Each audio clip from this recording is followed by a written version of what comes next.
오늘 이 시간은요, 방금 봉독해드린 사무엘상 29장의 내용을 중심으로 해서 세 번째 시련을 통해서 다윗 왕국을 건립해 나가시는 살아계신 하나님의 숨결 다시 한번 확인할 수 있도록 확인할 수 있도록 하겠습니다. 본문의 내용은요, 시련 가운데서 다윗의 갈등 문제가 나아집니다. 갈등이라는 것은 다른 내용이 아니고 마지막 이제 3차 시련 가운데에서 피난생활을 하는데 어디에서 피난생활을 하게 되어지냐면요, 블레셋 지경으로 가서 그곳에서 이제 충성을 맹세하면서 피난생활을 이제 하게 되어지는데요. 갈등의 요인은 블레셋과 이스라엘의 전쟁이 있게 되어졌습니다. 그래서 아기스 한번 확인 한번 해보죠. 지난 시간에 28장 1절에 보시면은 그 무렵 블레셋 사람들이 이스라엘과 싸우기 위하여 군대를 소집하였으며 아기스가 다윗에게 말하기를 너와 내 보아들이 나와 함께 전쟁에 나가야 한다는 것을 분명히 알아두어라 하니, 다윗이 아기스에게 말하기를 왕께서 왕의 종이 해야 될 일을 알려주십시오라고 하자 아기스가 다윗에게 말하기를 그러면 내가 너를 평생 내 머리를 지키는 자로 삼겠다라고 하였다. 이야기가 무슨 이야기냐면요, 블레셋과 이제 이스라엘과 전쟁 가운데에서 블레셋의 이제 왕인 아기스가 이스라엘과 전쟁에 나가기를 청하게 되어집니다. 그러니까 다윗 입장에서는 만약에 전쟁에 청하는 것을 허락지 아니하면은 쫓겨날 수밖에 없고요. 또 죽을 수도 있는데 이제 전쟁에 나가서 싸우게 되어지면은 다윗을 하나님께서 섭리하시는 방법은 이스라엘 왕으로 세우기 위해서 시련을 주시는 것이거든요. 이러한 이제 갈림길에서 이러지도 못하고 저러지도 못하는 이런 상황 가운데에서 전쟁에 나갈 수밖에 없는 이제 그런 이제 환경 속에 처하게 되어집니다. 그래서 이제 29장으로 넘어가서요, 29장 1절부터 5절까지 블레셋 방백들은 다윗이 싸움에 나가는 것을 거절하게 되어지죠. 이런 이제 갈등 가운데에서 어쩔 수 없이 전쟁에 나와서 이제 싸우기 위해서 블레셋 이제 지경에서 군사들 이끌고 이스라엘과 이제 마주보게 되어지는데 어떤 이제 문제가 일어나게 되어지냐면은 29장 1절 한번 확인 한번 해보시죠. 블레셋 사람들은 그들의 모든 군대를 아벡에 모았고 이스라엘은 이스라엘에 있는 셈 곁에 진을 쳤다. 블레셋 군주들이 수백 혹은 수천 명씩 거느리고 나갔으며 다윗과 그의 보아들이 아기스와 함께 뒤따라 나가니 블레셋 장군들이 말하기를 이 히브리 사람들은 무엇을 하려는 것인가 라고 하므로 아기스가 블레셋 장군들에게 말하기를 이 다윗은 이스라엘 왕 사울의 신하가 아니냐. 여러 날 여러 해 나와 함께 있었지만 그가 내게 도피온 날부터 오늘까지 아무 허물도 그에게 찾지 못했다 하였다. 블레셋 장군들이 다윗에게 분노하여 아기스에게 말하기를 이 사람을 돌려보내어 왕이 그에게 정해준 그의 거처로 돌아가게 하십시오. 그는 전쟁에 우리와 함께 내려갈 수 없습니다. 그가 전쟁에서 우리가 대적이 될지도 모릅니다. 그가 무엇으로 자기 주인을 기쁘게 하겠습니까? 이 사람들의 머리로 하지 않겠습니까? 사람들이 춤추면서 사울이 죽인 자는 천천히요 다윗이 죽인 자는 만만이구나 라고 칭송했던 자가 이 다윗이 아닙니까? 하였다. 그러니까 전쟁에 나갈 수밖에 없는 다윗의 입장을 하나님께서 아기스 군대 부장들을 통해서 막아버리는 이런 이제 현상이 드러나게 되어집니다. 그러니까 시험 속에 들어갈 수밖에 없는 상황 가운데에서 시험에 빠져나오게끔 누가 해주시는가? 하나님께서 블레셋 장수들을 통해서 전쟁에 나가지 못하게끔 막아주시는 이런 이제 섭리의 숨결.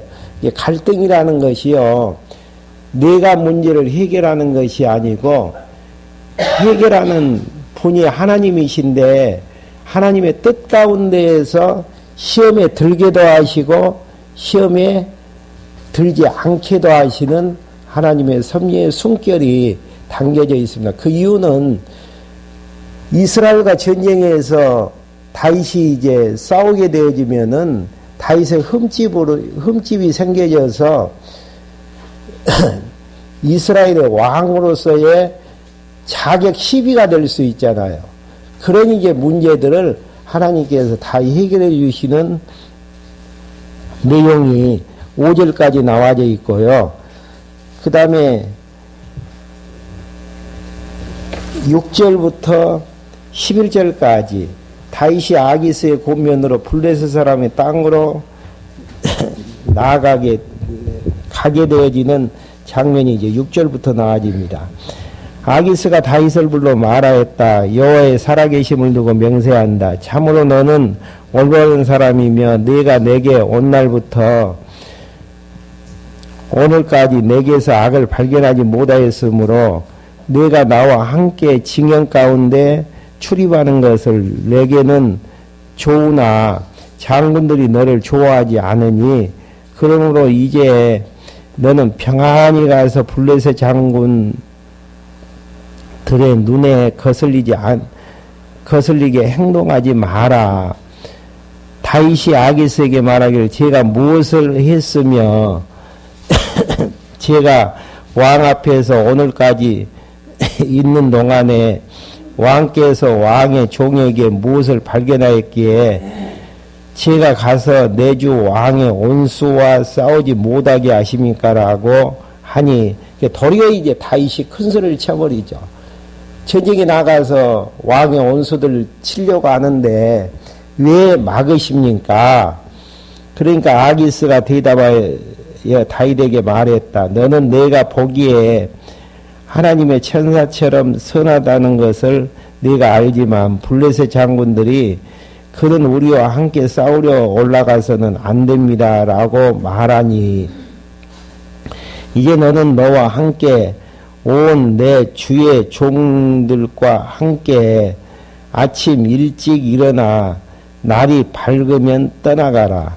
이에 다윗과 그의 부하들이 떠나려고 아침에 일찍 일어나 블레셋 땅으로 돌아갔고 블레셋 사람들은 이스라엘로 올라갔다. 이스라엘은 이스라엘 군대들이 이제 진치고 있는 지경으로 올라가게 되어지는 이제 장면이 나와집니다. 갈등이라는 것은 하나님께서 시험에 빠지게도 하시고 시험에서 벗어나기도 하시고, 근데 다윗의 흠집을 제거케 하기 위해서는 하나님께서 갈등에서 문제를 해결케 되어지는 이런 이제 부분들이 이제 나와지는 장면들입니다.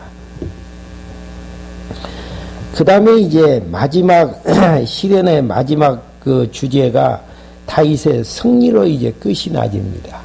시련은 있었지만은 하나님께서 함께 하시고 붙들어 주시는 데에서 전쟁에서 이제 승리를 거두게 되어지는 장면이 이제 나와지죠. 1절부터 6절까지는 아말렉이 시그락을 쳐서 불사르고 여인을 잡아가는 내용입니다. 전쟁에서 피할 수 있도록 해 주셨는데 그러면 이제 하나님께서 형통하게 해 주셔야 되잖아요. 근데 마지막 승리함을 주기 위해서 다윗을 다시 곤란 중에 처하게 하시는, 끝없는 이제 아픔이 이제 담겨져 있는 부분들이죠. 제3일에 다윗과 그의 부하들이 시글락에 이르렀을 때에 아말렉 사람이 이미 네게부와 시글락을 침략하여 시글락을 쳐서 불사르고 여자들과 그 성에 있었던 자들을 어린아이부터 어른에 이르기까지 모두 사로잡아 갔으며 한 사람도 죽이지 않고 그들의 길로 끌고 갔었다. 다윗과 그의 보아들이 그 성에 이르러 보니 성은 불타고 그들의 아내와 아들과 딸들이 사로잡혀 갔으므로 다윗과 그의 함께한 병사들이 울 힘이 없을 때까지 소리 높여 울었다. 어느 정도 이제 시련을 하나님께서 주시냐면은 울 힘이 없을 때까지 탄식하고 고통 가운데 처하게 하시는, 그러니까 우리가 이제 뭐 하나님이 하게 하신다 쉽게들 이야기를 하잖아요. 어려움도 주시고 좋은 환경도 주신다라고 이야기를 하지만은 하나님께서 실제로 이제 우리에게 주시는 아픔들은 참 울 힘이 없을 정도의 아픔과 시련을 허락해 주시는 이런 이제 내용. 그렇게 이제 되어지니까 다윗의 이제 두 아내 이스라엘 여자 아히노암과 갈멜 사람 나발의 아내였던 아비가일도 사로잡혀 갔다. 모든 백성이 자기들의 아들과 딸로 인하여 마음이 고통스러워 다윗을 돌로 치자고 말하니 다윗이 큰 공경에 빠졌으나 여호와 자기 하나님을 힘입어 용기를 얻었다. 울 힘이 없을 정도로 고통 가운데 처하게 하신 하나님께서 이제는 도리어 자기 민족이 그러니까 보호해 줬을 거 아니겠습니까? 보호해 줬던 자기 백성들이 이제 어려움에 처하다 보니까 다윗 너 때문에 이 지경까지 와지게 되어졌다 하면서 돌로 이제 치려고 하는 그런 이제 환경 가운데에서 다윗은 시련이 끝나가는 이제 이런 환경 속에서 여호와 자기 하나님을 힘입어 용기를 얻게 되어지는 이런 이제 장면들이 나아지죠. 그러면서 7절부터 10절까지 다윗이 하나님의 응답을 듣고 아말렉 뒤를 이제 쫓아가는 내용이 나아집니다. 다윗이 아히멜렉의 아들인 제사장 아비아달에게 말하기를 에봇을 내게로 가져오라 하니 아비아달이 에봇을 다윗에게 가져왔다. 다윗이 여호와께 묻기를 제가 이 무리들을 뒤쫓으면 그들을 붙잡을 수 있겠습니까? 하니 여호와께서 대답하시기를 쫓아가라. 네가 반드시 따라잡고 정령 도로 찾을 것이다라고 하셨다.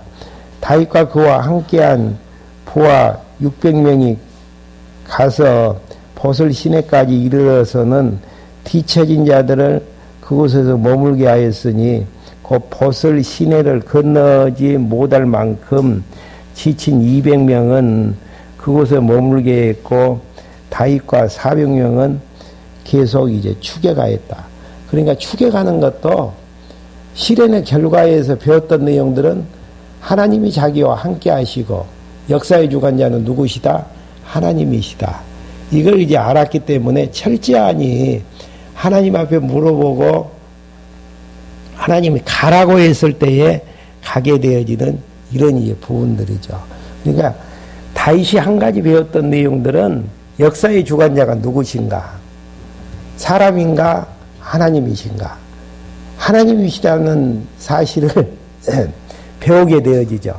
그래 철저하니 역사의 주관자 되신 하나님 앞에 묻고 그 응답에 따라서 이제 행동을 취하게 되어지는 이런 모습들이죠.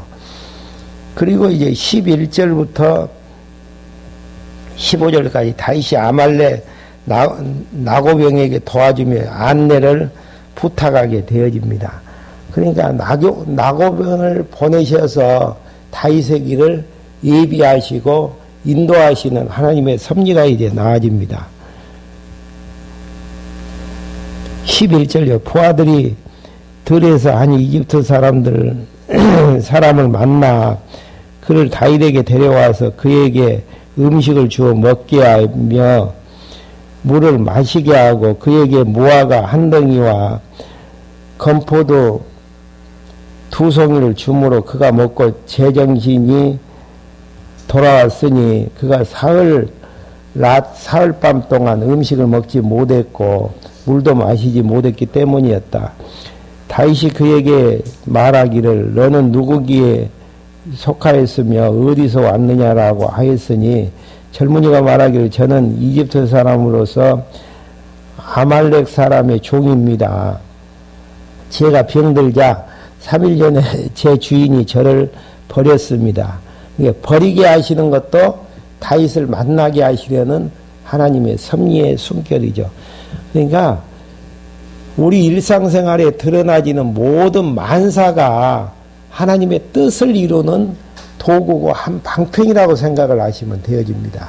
그러니까 하나님의 뜻을 이루기 위한 준비 작업으로 어떤 사건을 주실 때도 있고요. 또 그 뜻을 이루는 때가 되어졌기 때문에 그렇게 하실 때도 있는데 하물며 이제 다윗을 승리 가운데로 인도하기 위해서 이집트 사람 한 사람이 버려지는 것까지 하나님께서 섭리해 나가시는 우리가 글렛 사람의 남방과 유다에 속한 영토와 갈렙의 남방을 침략하고 시글랏을 불살랐습니다 하였다. 다윗이 그에게 말하기를 네가 나를 그 무리에게로 데리고 내려갈 수 있겠느냐라고 하자 그가 대답하기를 당신이 저를 죽이지 않고 저를 제 주인의 손에 넘기지 않겠다고 하나님에게 제게 맹세하시면 제가 당신을 그 무리에게 모시고 내려가겠습니다 하였다. 그러면서 이제 16절부터 20절까지 다윗이 아말렉을 치고서 빼앗긴 것들을 도로 이제 찾아오게 되어지는 장면입니다.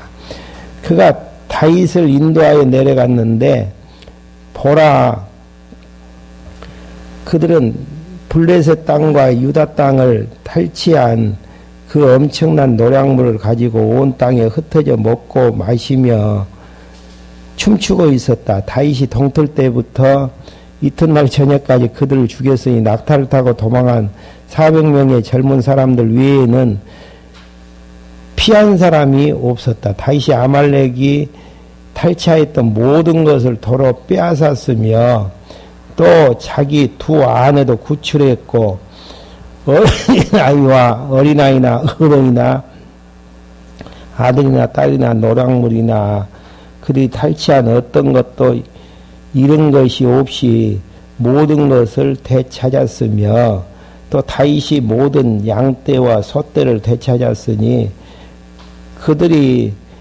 가축대를 몰고 가면서 이는 다윗의 노량물이다라고 말했다. 그래서 하나님께서 함께 하심으로 섭리하신 가운데에서 잊어버렸던 것들을 다 찾게 되어지다. 그럼 여기에서 이제 한 가지 여러분들이 이제 생각을 하셔야 될 부분들이 안 뺏기면은 더 낫잖아요. 빼앗겼다가 찾는 것보다는 안 뺏기고도 할 수 있는데 왜 빼앗겼다가 다시 찾게 해주시는가? 하나님 배우기 위한 작업들이에요. 네. 그걸 배우게 하기 위해서 그래서 제가 기도할 때에도 헐기도 하시고 세우기도 하시는 하나님. 세울 걸 왜 허시는가? 모으실 걸 왜 흩으시는가? 그래야만이 우리는 이제 모으는 데 관심이 있고 세우는 데 관심이 있잖아요. 싸맬 걸 왜 때리시는가? 우리의 관심은 싸매는 데 관심이 있는데 하나님을 배우기 위해서는 상대적인 인간에게는 때리고 싸매심을 통해서 다시 이제 얻게 해주셔야만이 하나님이 하셨다라고 고백할 수밖에 없고 배울 수밖에 없는. 그래서 하나님은 이 땅에서 무엇인가를 이루는 데 목적을 성취해 나가는 이루는 것을 모아놓는 데 관심이 있는 게 아니고 그러한 이제 여러 가지 반복되어지는 과정들을 통해서 하나님이 살아계신 분이심을 증거하시고 살아계신 분이심을 증거하시는 과정을 통해서 하나님의 속성을 증거하기 위한 목적으로 역사를 섭리하신다라는 것. 그러니까 여기에서도 다시 찾을 것을 왜 하나님께서 잃어버리게 하셨는가. 하나님이 역사의 주관자 되심을 알게 하시고 그분은 살아계신 분이심을 우리에게 확인시켜 주시는 그러한 교육의 효과를 노리기 위한 방편으로 그렇게 하신다라는 이야기입니다. 그 다음에 이제 21절부터 25절까지 다윗이 전쟁에서 불참한 자에게도 분깃을 주는 규례를 세우는 부분들입니다. 상식적으로 생각하면 전쟁에서 전쟁에 나가지 않는 자는 탈취물들을 얻을 수 있습니까? 없습니까? 얻을 수가 없죠. 근데 그 규례를 세우는데 전쟁에 참석하지 않는 자들도 그것을 얻을 수 있는 규례를 세우는 이유는 하나님께서 전쟁에서 승리하셨다라는 사실들을 확인해주는 대목들이 나와지는 장면이죠. 한번 봐보시겠습니다. 다윗이 전에 너무 피곤하여 자신을 따르지 못함으로 부설 시내에 머물게 했던 200명의 부하들에게 이르니 그들이 다윗을 영접하고 또 그와 함께한 백성을 영접하기 위하여 나오므로 다윗이 그 병사들에게 가까이 가서 문안하였다. 다윗과 함께 갔던 부하들 중 악한 자들과 성품이 못된 자들이 모두 말하기를 그들은 우리와 함께 가지 않았으니 우리가 되찾은 노량물을 그에게 줄 수 없다. 다만 그들 각자는 자기 아내와 자식들만 데리고 떠나가라 하므로 다윗이 말했다. 나의 형제들아 여호와께서 우리를 지키셨고 우리를 치러온 무리들을 우리 손에 넘겨주셨으니 그들은 여호와께서 우리에게 주신 것에 대해 그렇게 해서는 안 된다. 다윗이 나누어줘야 된다라는 판결의 잣대는 여호와께서 주신 것이라는 이야기예요. 여호와께서 주셨다라는. 어떤 방법으로요? 전쟁에서 승리케 하셔서. 이게 이제 중요하죠. 내가 가지고 있는 모든 것들이 여호와께서 주셨다라고 생각을 하면은 여호와께서 가지고 하실 수도 있잖아요. 그리고 다시 여호와의 방법으로 돌려주실 수도 있다는 이야기입니다. 그러면 여호와 하나님 앞에 항상 겸손한 마음으로 살아나갈 수가 있는 것인데 내 것이라고 생각하는 데에서 이제 문제는 갈등의 요인들은 생기게 되어지는 것입니다. 그러니까 욥 같은 경우를 봤을 때에 모든 것들을 다 잃었는데도 불평불만하지 않았던 이유 중에 한 가지는 주신 자도 여호와시요 취하신 자도 여호와라는 사실. 하나님이 나에게 주셔서 하나님의 뜻을 이루기 위한 방편으로 그 물질도 주시고 건강도 주시고 생명도 허락해 주셨다라는 사실들만 인정을 하면은 어려움이 생겨지면 왜 하나님께서 어려움을 주셨을까? 형통함을 주셨으면은 왜 형통함을 주셨을까? 왜라는 질문을 던질 수 있죠. 하나님 편에서 이제 해석을 하게 되어지면은 답을 얻을 수가 있는데 내 것이 없어졌다라고 생각하는 데에서 이제 문제가 생겨지는 것이죠. 좌절하고 실망을 하게 되어지는 이런 부분들. 그러니까 상식적으로 생각하면은 전쟁에 나간 자들만의 소유물이 될 수가 있는데 다윗이 그것을 파괴시켜버리는 잣대는 무엇인가? 그 잣대는 다른 게 아니고 하나님께서 다시 한번 확인 한번 해보시죠. 23절 나의 형제들아 여호와께서 우리를 지키셨고 우리를 치러온 무리들을 우리 손에 넘겨주셨으니 너희들은 여호와께서 우리에게 주신 것에 대해 그렇게 해서는 안 된다라는 이야기예요. 하나님 것이니까 나누면서 이제 생활을 해야 된다라는 이야기. 그러니까 공고한 날 주시면 왜 하나님께서 공고한 날 주셨나? 풍족함 주시면 왜 하나님께서 풍족함을 주셨나?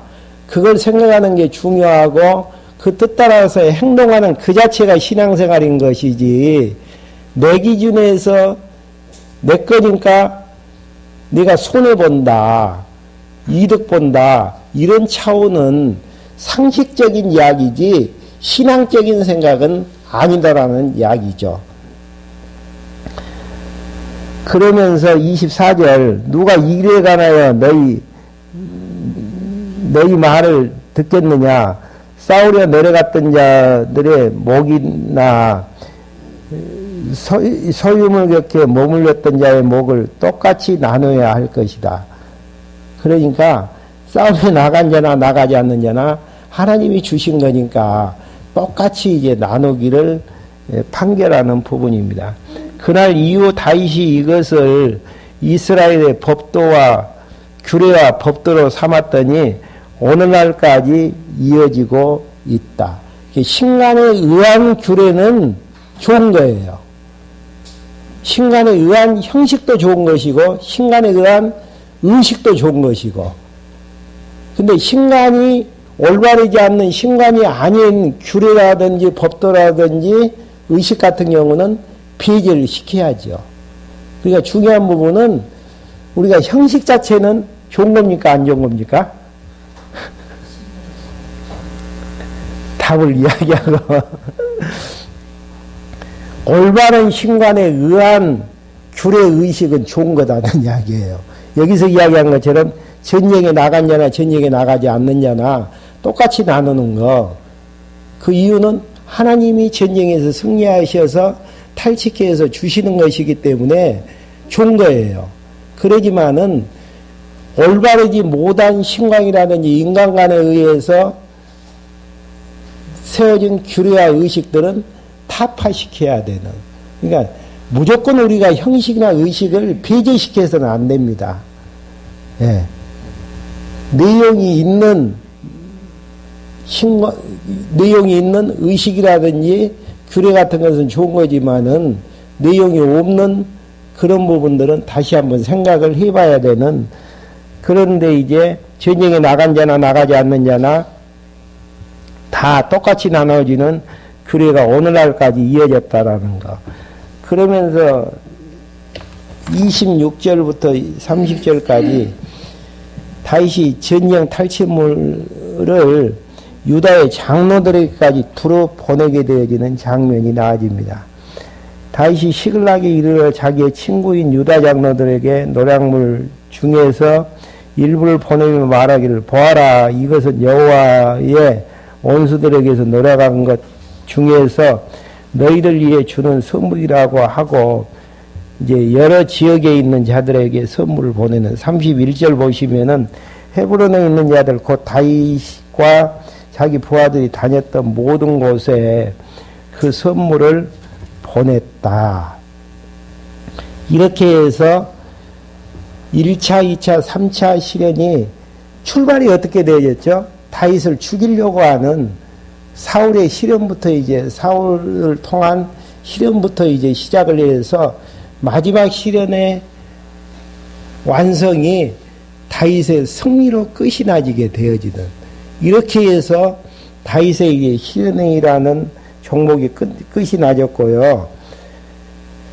사무엘상 31장부터 사무엘하 10장부터 내용은 다윗 왕국의 형통입니다.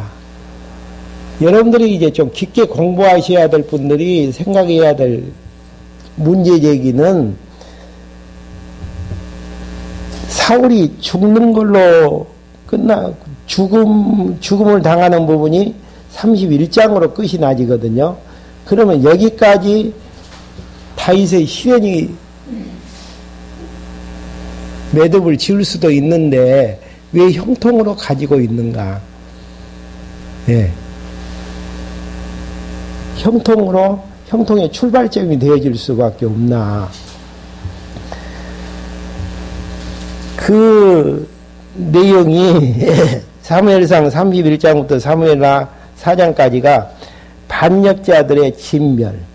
그러니까 형통함을 얻기 위해서 어떻게 되어지냐면은 반역자들이 이제 제거가 되어져야 되잖아요. 그리고 만약에 이 부분 사울의 진멸이 사울의 죽음 자체가 실현으로 가지면은 다윗의 실현에 초점이 맞춰질 수밖에 없는 결론적인 실현의 내용으로 가지는 부분들이고요. 그래서 실현이 목적이 아닌 다윗 왕국의 건립 중에서 다윗의 실현은 건립의 한 부분이고, 이제 실현이 끝나지는 내용 가운데에서 이제 다윗 왕국에 대한 이제 형통이 진행되기 위해서는 사울이 죽음으로만 끝날 수가 없잖아요.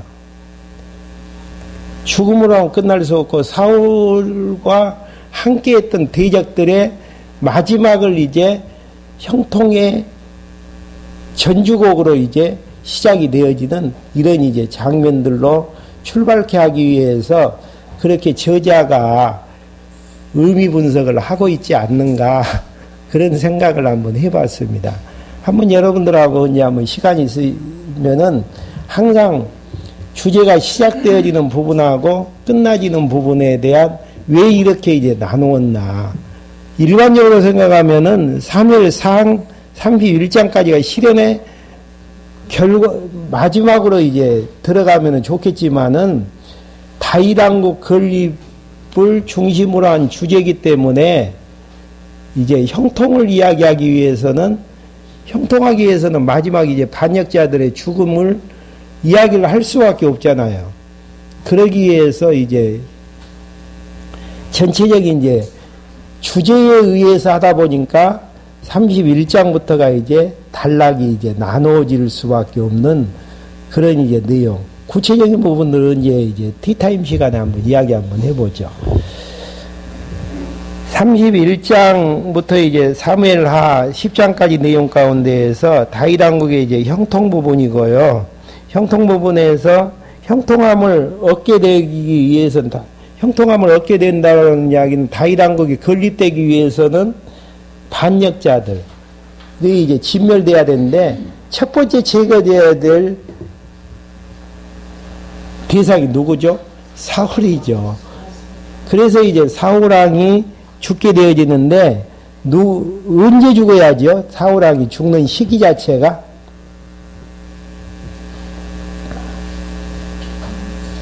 언제 죽어야 됩니까? 아들과 함께 죽어야죠. 지난 시간에 예언했던 부분들. 아들과 이제 함께 죽어야 되는데, 한번 사무엘상 15장 28절 한번 확인 한번 해보고 넘어갈까요?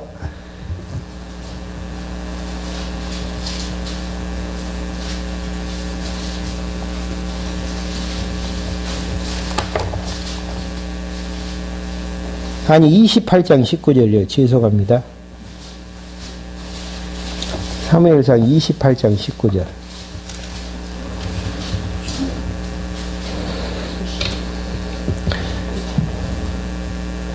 여호와께서 너와 함께 이스라엘도 블레셋 사람들의 손에 넘겨주실 것이니 내일 너와 내 아들들이 나와 함께 있을 것이며, 함께 죽는다라는 이야기죠.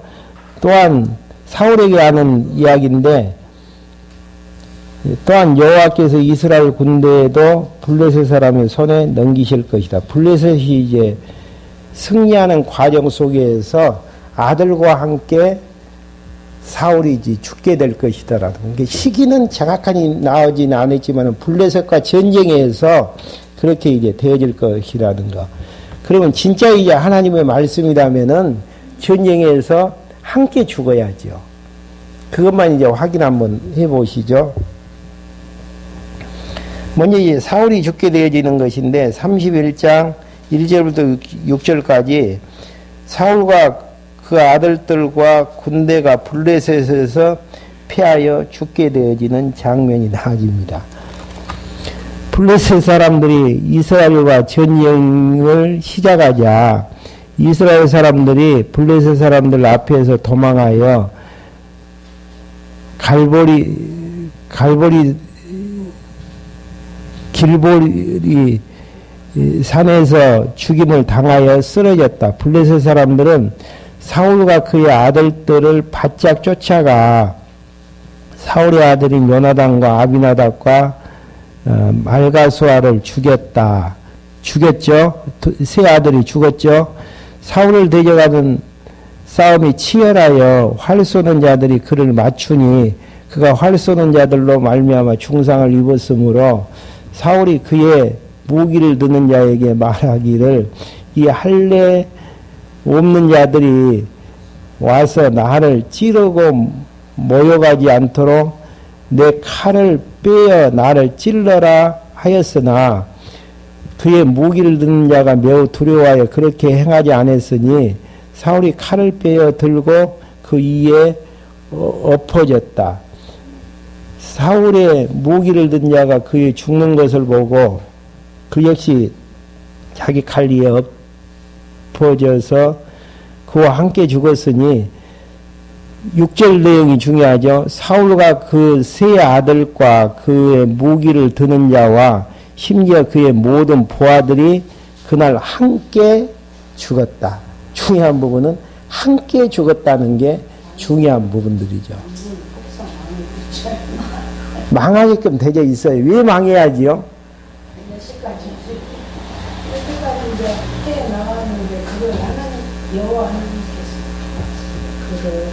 다윗왕국을 세워주기 위해서는 망해야죠. 망해야 될 자는 철저히 망해야 되고 흥해야 될 자는 철저히 흥하게 되어지는, 다 흥하는 경우는 없어요. 세상 권세는 흥하지만은 마지막 가서 망하게 되어지는 것이고 결국은 교회 그리스도 권세는 마지막 승리하게 되어지는 이런 이제 장면들이죠.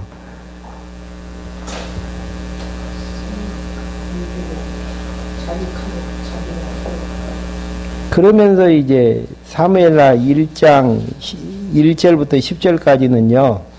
다윗이 소년으로부터 사울이 패망했다라는 소식을 듣게 되어지는 이 부분입니다. 다음 시간에 계속해서 이 부분은 어차피 중간에 멈춰야 되겠네요. 말씀드릴 수 있도록 하겠습니다. 그러니까 하나님께서 다윗 왕국을 건립하시기 위해서 다윗의 시련을 주관해 주셨고 이제는 다윗 왕국의 형통함을 주시기 위해서 가장 이제 문제가 되어졌던 사울을 하나님의 방법으로 제거케 하시는 하나님의 섭리. 그 다음에 이제 어떻게 다윗 왕국이 형통해 가는지를, 그 다음에 이제 두 번째 이제 원수가 죽어야 되겠죠. 그러면서 이제 왕국을 세워나가는 이제 장면입니다. 기도하고 말씀 마치겠습니다. 하나님 아버지, 저희를 이 시간에 불러 모아주셔서 아브라함과 이삭과 야곱에게 언약하셨던 대로 다윗 왕국을 건립케 하시기 위해서 다윗의 시련을 주관하셨으며 다윗 왕국의 형통함을 허락하시기 위해서 사울이 정해진 시간에 아들과 함께 죽는 장면들을 확인케 해주심을 감사함을 드립니다. 이러한 확인을 통해 하나님이 살아계심을 저희들에게 알게 해주셨고 또 살아계심을 증명케 하기 위해서 역사의 주권자가 되어주시고 능력자가 되어주심을 우리에게 알게 해주심을 감사함을 드립니다. 이 하나님 잊어버리지 않고 그 하나님 앞에서 나라는 정체성을 깨닫게 하여 주셔서 하나님을 여호와로 경외해 나가는데 부족함이 없도록 인도해 주시옵소서. 예수 그리스도의 이름으로 기도했습니다. 아멘.